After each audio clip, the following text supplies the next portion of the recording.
ज्यादा फोकस कर रहा हूँ, आपको बता रहा हूँ, ठीक है ना। आपको अभी भी कहीं प्रॉब्लम हो ना, कोई आप अच्छा क्वेश्चन कर सकते हो, मैं आपको दोबारा बता दूंगा। ये मसला नहीं है कि हमने आज वाइंड अप कर लिया एडवर्ब, तो अब मैं आपको कल या परसों जवाब नहीं दूंगा, नहीं, बिल्कुल मैं एक्सप्लेन करके आपको बताऊंगा, ठीक है ना। लेकिन अब जाहिर है हम आगे हमारा टॉपिक है टेस्ट के अंदर, देखो जो हमने टॉपिक्स रखे हैं ना, आपको पता है टेस्ट के अंदर यानी जो टॉपिक्स हैं वो एक तो टाइप्स ऑफ क्लासेस हमने रखा है, उसके बाद सेकंड हमने फ्रेगमेंट्स आपको दिए, और तीसरा जो हमारा टॉपिक है वो टाइप्स या काइंड्स ऑफ सेंटेंसेस है, ठीक है ना। ये हमारे मतलब टॉपिक्स हैं। तो ये तीनों आपके सिलेबस के टॉपिक्स हैं, तीनों बेटा सिलेबस के, तीनों मुझे जो अच्छे नमूने से समझाने हैं, ठीक है।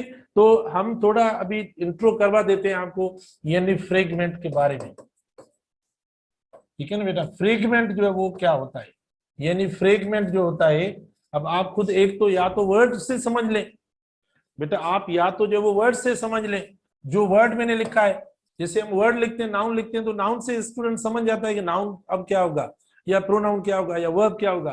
तो आप इस वर्ड से समझ लें कि ये फ्रेगमेंट होता क्या है, मतलब वर्ड क्या होता है भाई। जो एक पीस होता है, टुकड़ा होता है, या मतलब कोई देखो ब्रोकन पार्ट जो होता है, हम उसको क्या कहते हैं, फ्रेगमेंट कहते हैं। लेकिन यहाँ जो फ्रेगमेंट है ना, वो सेंटेंस के फ्रेगमेंट की बात हो रही है।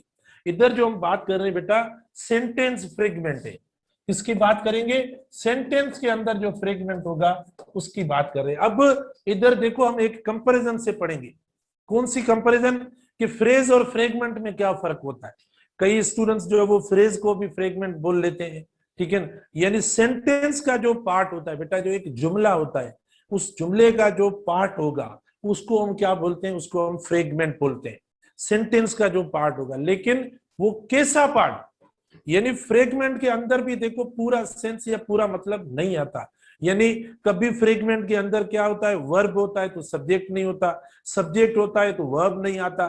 तो फ्रेगमेंट के अंदर भी देखो यानी पूरी स्ट्रक्चर पूरी थॉट नहीं होती। सेंटेंस अलग बात है, फ्रेज अलग बात, क्लास अलग बात, फ्रेगमेंट अलग बात। देखो ये सारी चीजें मतलब अलग अलग जो है वो हो रही है। यानी क्लास के अंदर भी जिस जगह आप देखो डिपेंडेंट जो है वो कंजंक्शंस इस्तेमाल हो रहे हैं, सेंटेंस का जो डिपेंडेंट वाला पार्ट है आप देखो जो हमने रेड करके लिखा है, तो वो तो पूरा सेंस वो भी नहीं देता।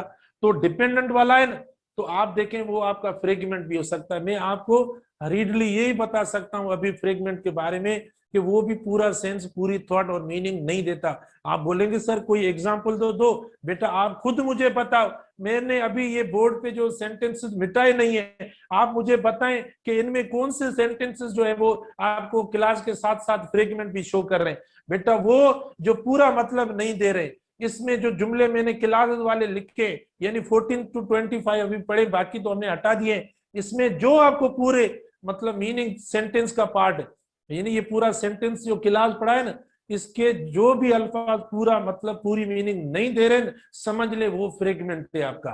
तो सेंटेंस में जो पढ़े आप पूरा मतलब कौन सा नहीं दे रहा है, एज इट देखो, as it ought to be done, पूरा सेंस नहीं है, क्योंकि डिपेंड करता है इस सेंटेंस में, डिपेंड करता है इस पे, ये डिपेंड कर रहा है इस पे, ये डिपेंड कर रहा है इस पे, ये डिपेंड कर रहा है इस पे, ये डिपेंड कर रहा है इस पे, ये डिपेंड। तो देखो जो डिपेंडेंट है, देखो कितना आराम से और जल्दी से हमने पढ़ लिया। जो डिपेंडेंट बन रहे हैं वो आपके फ्रेगमेंट बन जाएंगे, क्योंकि फ्रेगमेंट के अंदर भी पूरा सेंस पूरी थॉट नहीं होती। अब फ्रेज में क्या होता है, फ्रेज में बेटा देखो वर्ब नहीं लिखते, फ्रेज में वर्ब नहीं लिखते, लेकिन इनके अंदर तो वर्ब भी आ रहा है ना। देखो डिपेंड वर्ब आ गया, गेट वर्ब आ गया, टू बी डन वगैरह, ये ऐसे वर्ब्स भी आ रहे हैं। तो ऐसे वर्ब्स भी देखो हम इस्तेमाल कर रहे हैं। तो प्रॉपरली बेटा मैं फ्रेगमेंट को, लेकिन आप तो अच्छे स्टूडेंट से समझ गए होंगे कि ये सारे सब फ्रेगमेंट्स है जो रेड में दिए हुए हैं ना, जो आपको पूरा सेंस नहीं दे रहे हैं, ये फ्रेगमेंट्स भी हो जाते हैं।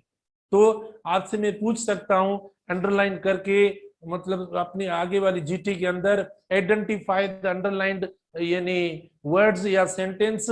ऑप्शन ए होगा फ्रेज, ऑप्शन बी होगा मतलब डिपेंडेंट क्लास, या ऑप्शन सी होगा आपका फ्रेगमेंट, या ऑप्शन डी होगा आपका सेंटेंस। इस तरीके से ऐसे बेटा ऑप्शन आएंगे। ओके, इंशाल्लाह हम मजीद डिस्कस करेंगे कल। Thank you very much, Allah Hafiz.